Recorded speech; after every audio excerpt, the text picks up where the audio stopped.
How to make కొత్తిమీర rice అండి. కొత్తిమీర రైస్లో మనం మసాలా గింజలు వేసినాం, తర్వాత కొంచెం పచ్చిమిర్చి వేసిన అవుతుంది. అసలుకి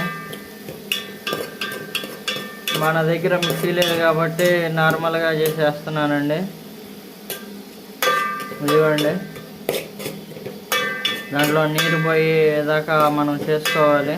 ఇదిగోండి, దీంట్లోకి మనం కొంచెం గరం మసాలా, కొంచెం ధనియాల పొడి, కొంచెం పసుపు, కొంచెం ఉప్పు వేసామండి. ఇప్పుడు దీన్ని మిక్స్ చేద్దాం. దీనిలో ఉన్న ప్రాణం మొత్తం తీసేసేద్దామండి మనం. సరే ప్రాణం అంటే ఏదో అనగా కాకుండా అండి, ఇలా చేస్తే మనకి స్పైసీగా వచ్చింది అని నేను అనుకుంటున్నాను. ఫుడ్ని బయట నుంచి అవాయిడ్ చేయండి.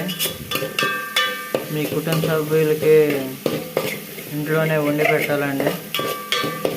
బయట నుంచి ఫుడ్ ఎంత అవాయిడ్ చేస్తే మనం అంత ఆరోగ్యంగా ఉంటామండి. ఇప్పుడు చిన్నులపై కారం వేసాము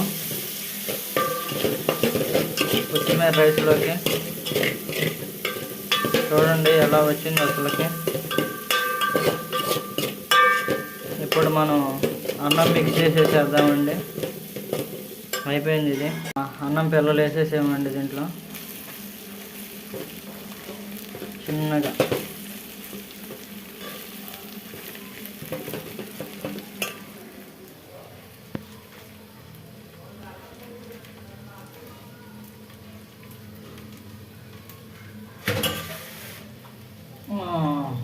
ఇప్పుడు చూడండి ఫ్రెండ్స్,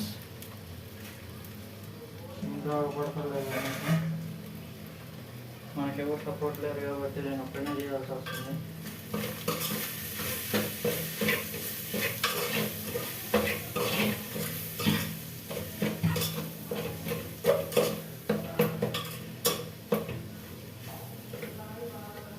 ఇదిగోండి,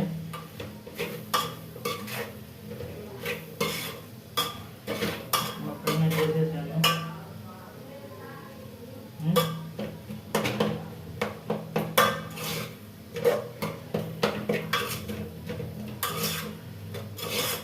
టేస్ట్ కొంచెం ఘాటుగా ఉంది అనుకుంటున్నాను నేను. పూజారి పడదు కాబట్టి కొంచెం ఉప్పు వేసామండి.